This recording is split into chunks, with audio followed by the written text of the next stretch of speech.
Hi, welcome to this part of my review featuring Sacrifice, an Incense and Iron role-playing game.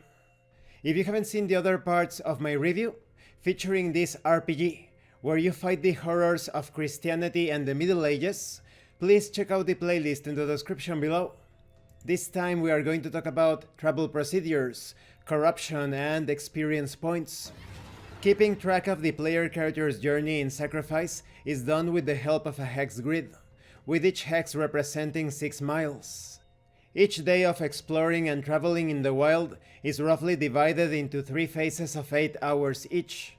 The length of the phases can vary depending on the party's behavior, but there are only 3 phases per day: morning, evening, and night. During each one of the phases, the player characters must declare their actions for the phase, choosing one of the available options. Aside from that, you can randomly determine the weather for the day. Maybe it is clear, perhaps there is a light rain, or maybe even a storm. When it comes to the possible actions, you can camp, forage, explore the hex, hunt, or fish. Here you have information on the different difficulties of the checks, based on the conditions of the environment. You even have a table to determine setting camp mishaps. This happens when you fail your camping check. Maybe you are too noisy while setting up camp, attracting some unwanted attention. You roll on the appropriate encounters table. Or perhaps part of your rations seem to have spoiled. Now you remove 1d4 of rations. So there are all sorts of ways to interact with the environment and the sites within the hex, and you can also travel, moving from one hex to another, allowing you to move up to 3 hexes during a day. Movement is reduced to 2 hexes while in a forest or swamp, and to a single hex in mountainous terrain. The party may move an extra hex while on a road. The Game Master may apply other bonuses or penalties depending on the situation. In order to avoid getting lost, a character must perform a survival check when undertaking the travel action.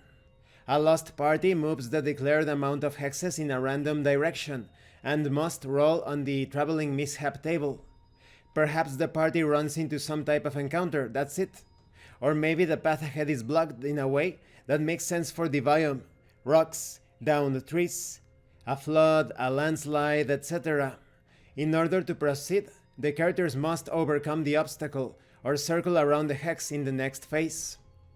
Once a day, the Game Master must check to see if a random event takes place. You have tables to determine this, manifesting perhaps as findings and events, or maybe a creature encounter, or perhaps a non-player character encounter. When it comes to findings and events, maybe you stumble upon a forgotten shrine, or maybe you encounter 1d6 dead creatures.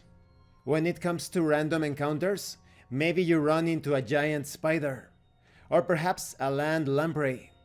Maybe you encounter a lone inquisitor, or perhaps a nobleman and his retinue. You can also determine the non-player character initial disposition, from friendly to hostile to unfriendly to helpful. It all depends. There are modifiers to further influence this role. Then we have corruption.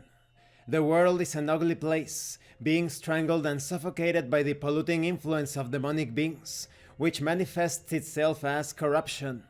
Normal human evil gives birth to the metaphysical evil of corruption. Certain creatures, places, and actions can cause a character to gain corruption. When they earn an amount of corruption above their threshold, they suffer the effects of a mark of corruption, and must roll on the relevant table. A character's corruption threshold is equal to their level plus their wisdom modifier, minimum of 1. Each time a character earns a mark of corruption, their corruption score resets back to 0, unless they have earned any permanent corruption which cannot be cleansed. A character performing altruistic deeds will lose a number of corruption points determined by the Game Master. When it comes to mark of corruption effects, maybe you gain a point of permanent corruption. Perhaps from now on you are ice cold to the touch. Perhaps you look 20 years older than you actually are. Or maybe you've developed a taste for fresh blood and must consume a glass of it daily or suffer 1 level of fatigue. When it comes to gaining experience points, the most usual way of gaining XP is via combat. Each creature has a value of XP that must be divided among all the party members. If the creature has been killed, or it has fled or surrendered, the party still earns the full amount of experience points.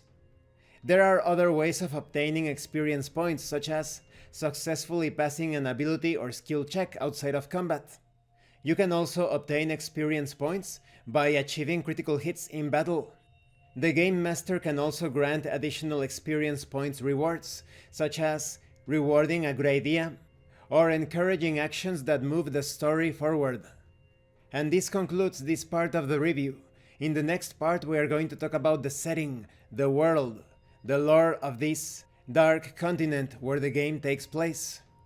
I think that the traveling rules are quite effective and fun, and they are perfect for solo play.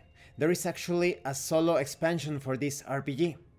When it comes to corruption, the rules are good, the effects are quite thematic, they feel slightly similar to Ravenloft's Dark Powers checks, and the ways to obtain experience points are quite logical and easy to understand and apply. Thank you for watching this part of the review, and thank you for your likes and your comments. If you have any questions or comments, please let me know. And thank you so much to those of you that are going the extra mile to support the channel. If anyone else wishes to further support the channel, the information on how to do that will be in the description below. Once again, thank you, and see you later.